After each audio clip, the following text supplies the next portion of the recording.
It's another edition of Kaleidoscope on Channels Television. Hello and welcome. I'm Anne Nwawadu.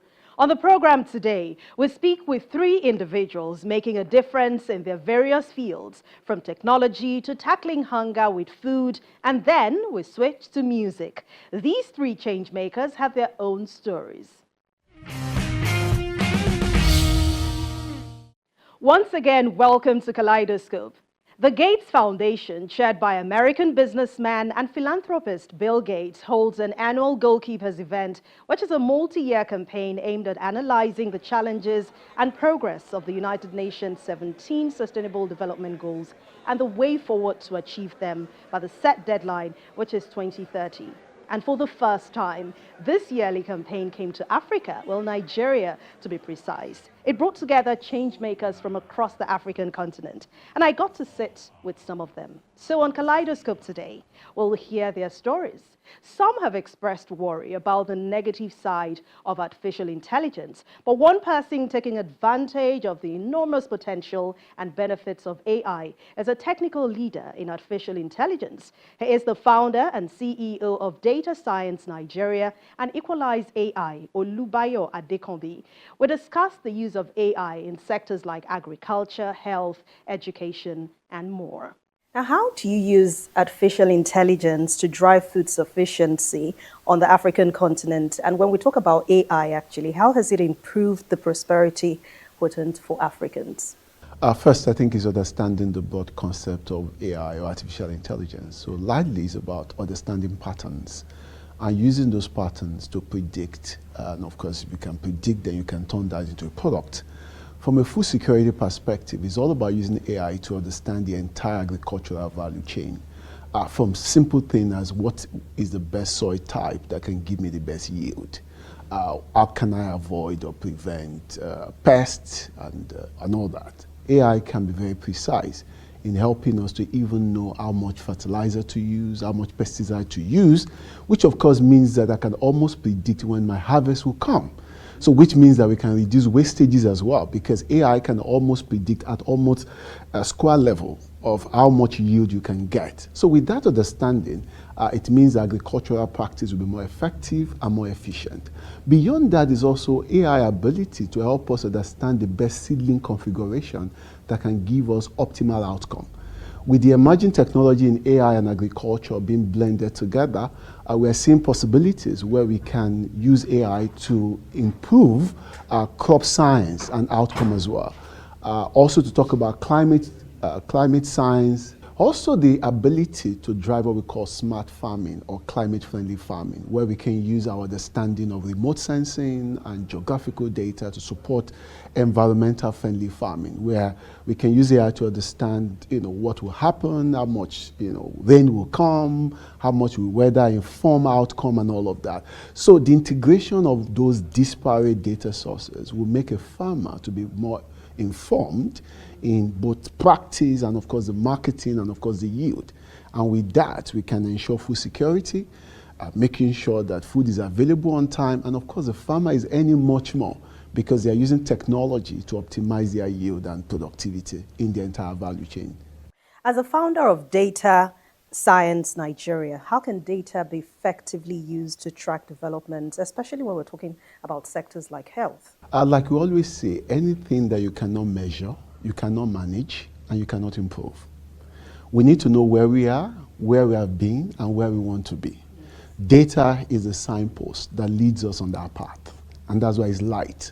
So we need to understand, if I want to make intervention in health, for example, I need to understand what are the dependent variables, what are the factors, number of doctors, number of nurses, number of primary health clinic, instances of diseases that have been in the past, what are the emerging diseases, how can I predict what will happen in the next few days, how do I use sanitation data, changes in weather forecast and all of that to be able to effectively do early warning system and do some surveillance before diseases will come. Almost like what happened during COVID, where in some climes they were able to use data effectively to know how the disease will spread, what we call epidemiological pattern and all of that. So essentially, there's no way we're going to improve healthcare practice, the well-being of people, and of course, all the indicators around the entire health spectrum, from reproductive, maternal, newborn.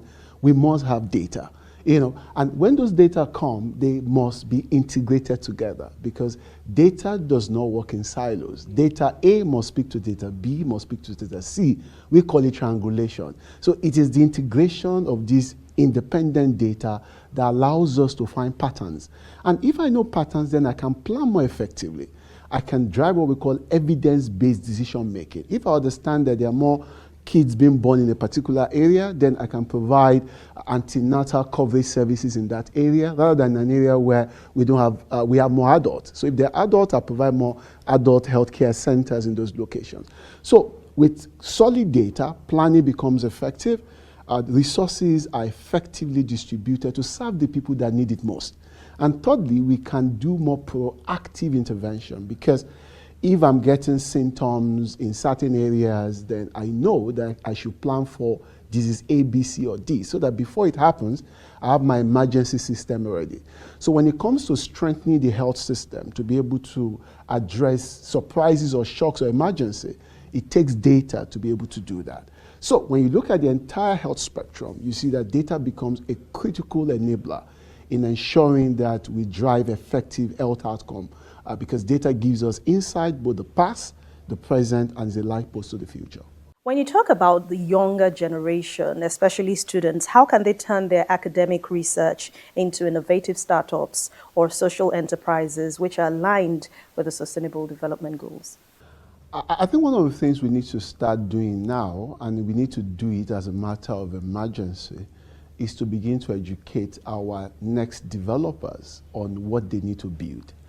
There is a trend of what I call wave, copy and paste, where I've seen something being done somewhere else, I've seen it online, let me do it for Nigeria. But of course, most of those things have failed because they are not bottom up. They are not entrenched or contextualized to the realities of the people that need it. And that means that if you want our youth to build for the country, we need to ensure that the old understanding of empathy, cultural insight, ethnological knowledge, cultural anthropology must be embedded into the development process. So which means that I'm not just teaching them to be innovators, I'm also teaching them to be cultural observers. They observe the mama put on the street, they observe the last man on the street, because you are building for those people. So if we have those understanding, we need to update our innovation curriculum to include those nuances, especially because we want them to develop solutions that can become startups that are solving problems in Nigeria. Of course, they can scale to different parts of the world. So the implication of that is, while we are changing our curriculum, we also need to change the methodology of inspiring the young people to think that it is not just the theory of what they are learning, but the practical expression of their ideas in a way that is solving problems. We need to shift their mindset to problem-solving mindset, where I'm not just learning health and AI, I'm not just learning agriculture and AI, I'm learning to solve problems. So they become more problem-aware. You can't solve a problem if you are not problem-aware. So those mindsets must be entrenched. And in addition, the systems will facilitate that, which comes through meeting the problem owners. Today, an average student who is building, a young person, is perhaps building in the city. I recall a time I met a young man who wanted to build a solution to optimize agriculture. And he was talking to me about yams and all of that. And in one of his statements, he said, when you pluck yam. I was like, pluck what? Pluck yam? And I asked him, Gen Z, asked him, have you ever been to a yam farm before? He said, no. So how can you build a solution to optimize yam productivity when you have not been there? So we call those things empathy, by design thinking, when you feel the shoe of the person you are building for. Because you cannot feel the wound of a person until you are there. So you cannot build until you have that sense of the problem. So to help our young people, we need to update our curriculum. We need to make them to be problem aware. And we need to start creating what we call co-creation clusters, where they are building with the problem owners. They are not solving problem academically. They are solving problem in context. Because they have very good understanding of technology. Now they need to merge it with the understanding of the cultural nuance of the person they are building for, so that they understand the problem more appropriately, and then they can find the intersection between the technology and the people they are building for. As we know, AI, I mean, it comes with its own negatives, even though there are lots of positives to it. But I see you leading the development of AI for social good products. Can you tell us what that is about? The whole concept is the fact that AI is first and foremost about people. It's not about technology. It's about their people, their purpose, their existence, their livelihood, their prosperity. So if AI should be an equalizer and enabler, then it must be a technology that works for all people. Because if profit is the driver, then it's going to discriminate. And we're going to get to almost like another digital colonialism, where we create a broken society because some people have used AI to create more economic power than others. So AI for social good says that you build for people, you build for their context, and you build in a way that they can use AI in a way that it does not discriminate. So what does that mean? I have to build AI that can speak everybody's language, such that if I want to talk to ChatGPT, for example, I can speak to ChatGPT in my Yoruba language or even in my local dialect and my accent as well. It can understand me, it can give me the response, and it can do what I want it to do.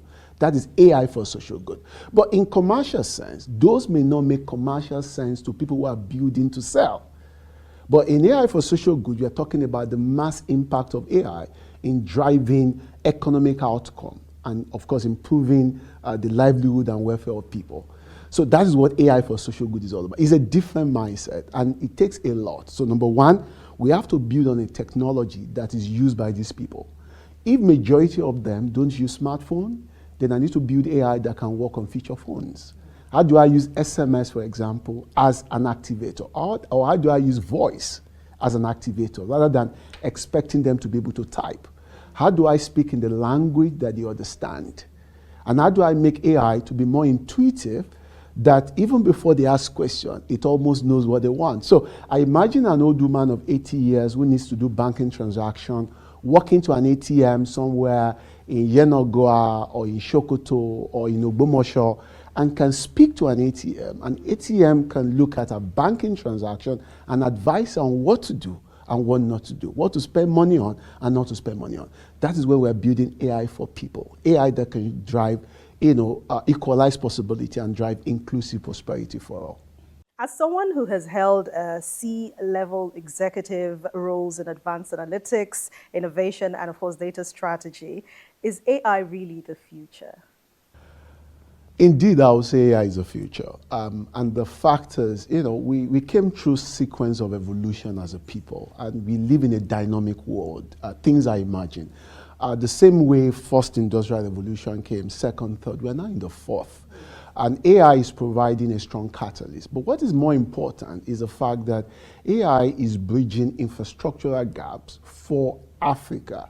So a lot of things that we don't have. For example, look at doctors. Currently, in Africa, we have about 1.55 doctors to about 1,000 people. So how do I train more people to serve as doctors? How do I create more medical schools?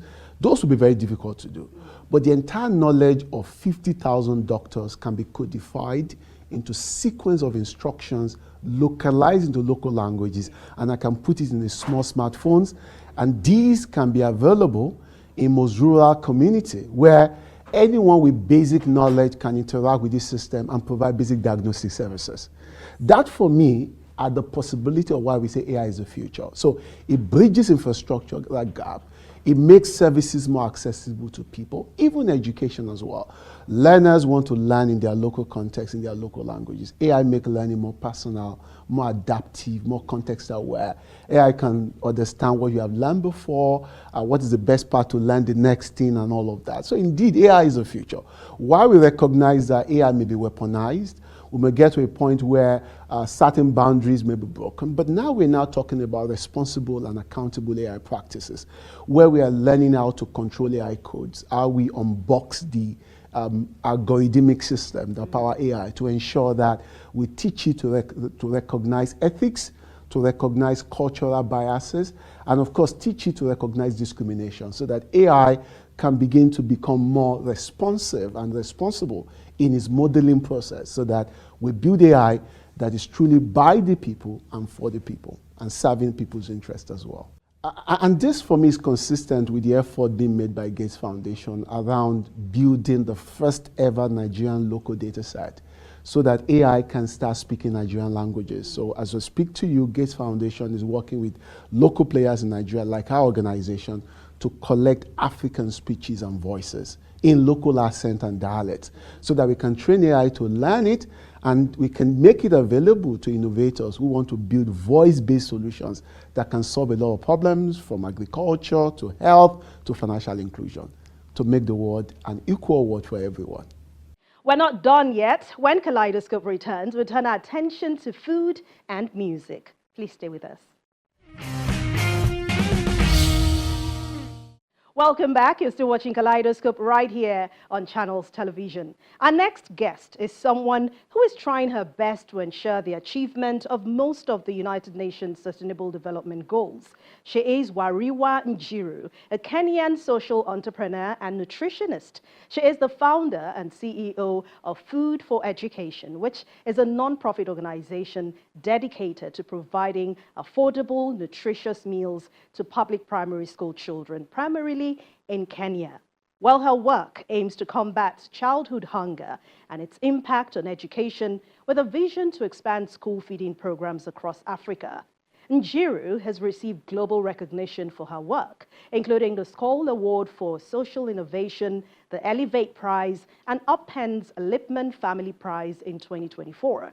She was also recognized in Time's 100's Most Influential Companies for the year 2024. And many more global awards and recognitions. But by doing what she is doing, she is actually helping to solve Sustainable Development Goals 2, 3, 4, 10, and 17. So I began the conversation by asking her what inspired her journey to trying to solve the challenge of hunger in Africa. We discussed the challenges she's had to face and, of course, her plans for the future, including expanding outside of Kenya. Let's now hear from Wariwa Njiru. Thank you. It's such an honor to be here. You know, one of the things that as a young child I was very passionate about is where did I have things that other people around me did not have, like food, electricity, water, shelter, and things like that, because I grew up around children who were very poor. So I wanted to do something to give back, and a school feeding program was a choice. And an obvious choice because it was the biggest problem in the community that I grew up in for children. And I thought if you give children an opportunity, you can change their families. So raised some money in university, as I said, built a small makeshift kitchen with iron sheets and started feeding 25 kids. Inspired by if those 25 kids are able to learn, then maybe they can make a difference in their communities. And that's how we're here with 530,000 kids every single day. That should be our tagline, food as baked for education. Exactly, because, you know, first of all, it's so impractical to expect children to learn on an empty stomach. It's very impractical to expect a human being to be anything if they're hungry.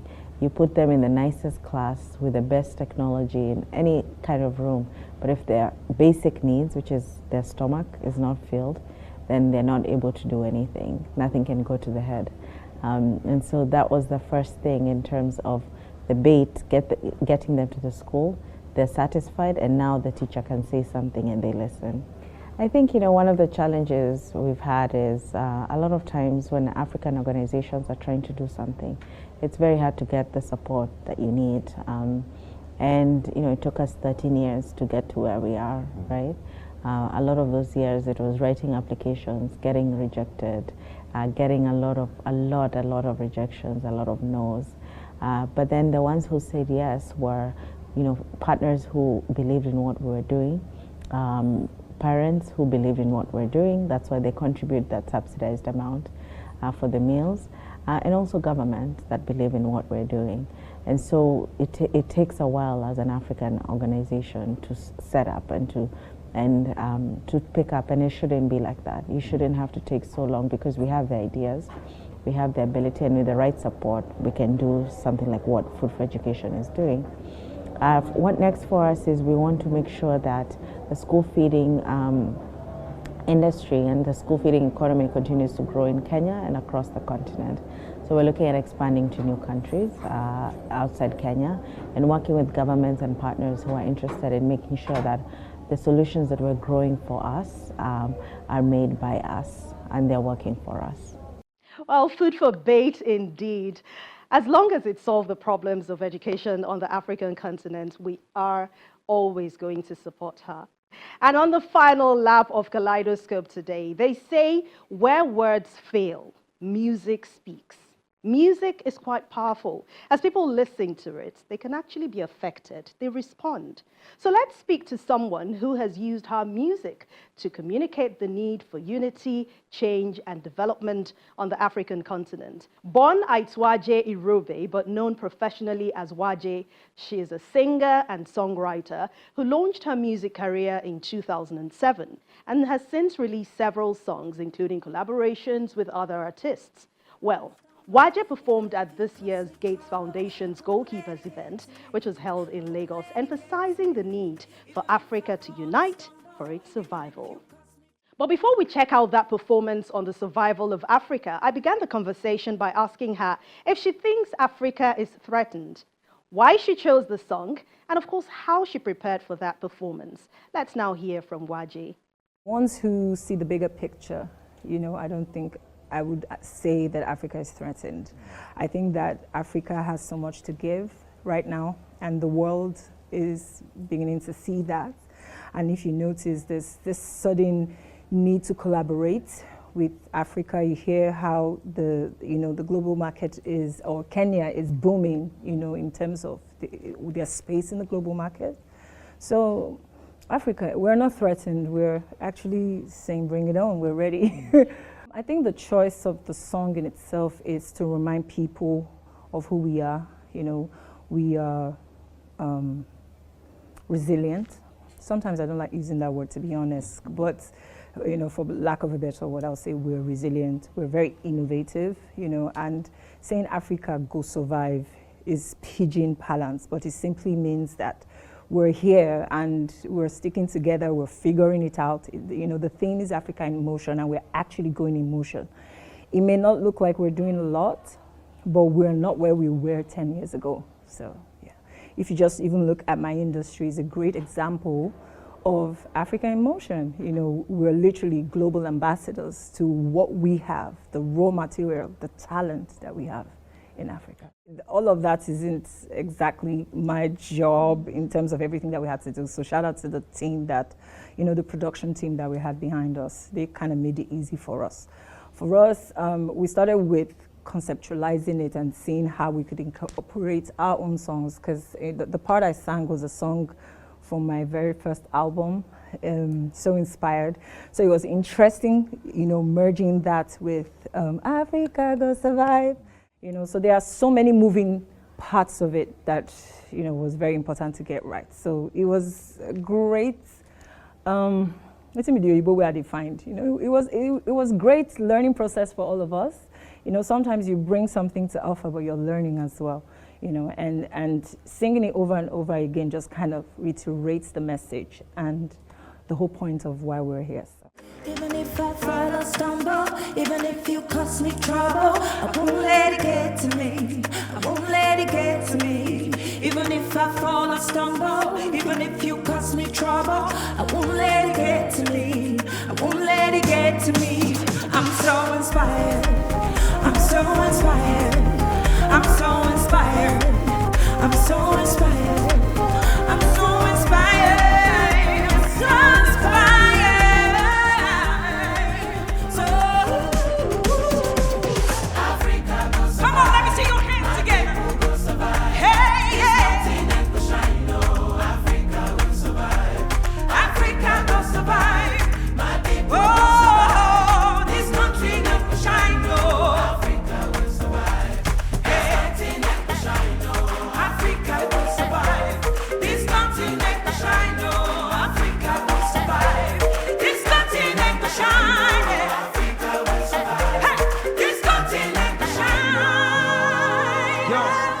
Yo, I'm wishing you money, I'm wishing you money, I'm wishing you health. I pray that you ball, I pray that you ball. I'm wishing you wealth. Whatever you pray for yourself, may you receive it and more. May you not be greedy at all. Your wealth will be feeding the poor. They don't believe it will soar. They say no one will see us on tour. But from barely surviving to businesses thriving until we can even the score. Africa, when they see us tomorrow, we'll recognize that they've seen us before. We'll recognize that they've seen us before. We'll recognize that they've seen us before. Africa will survive. Yeah. My people will survive. There's nothing left to shine. Africa will survive. Well, they say in the end, we all dance to the same song, the song of progress, unity, peace, and a better world for all. That's the song we all want to dance to as we continue to do our best to help each other and hope that by the year 2030, which is the deadline to achieve the United Nations Sustainable Development Goals, a huge positive difference will be made and be seen by all. On that note, we draw the curtains on today's edition of Kaleidoscope, but don't forget, you can watch past editions of the program. Just go to youtube.com/channelsweb, type Kaleidoscope on the search box, and scroll to find any edition of interest. Thank you so much for watching. I'm Anne Nwawodo. I'll see you again very soon. Goodbye.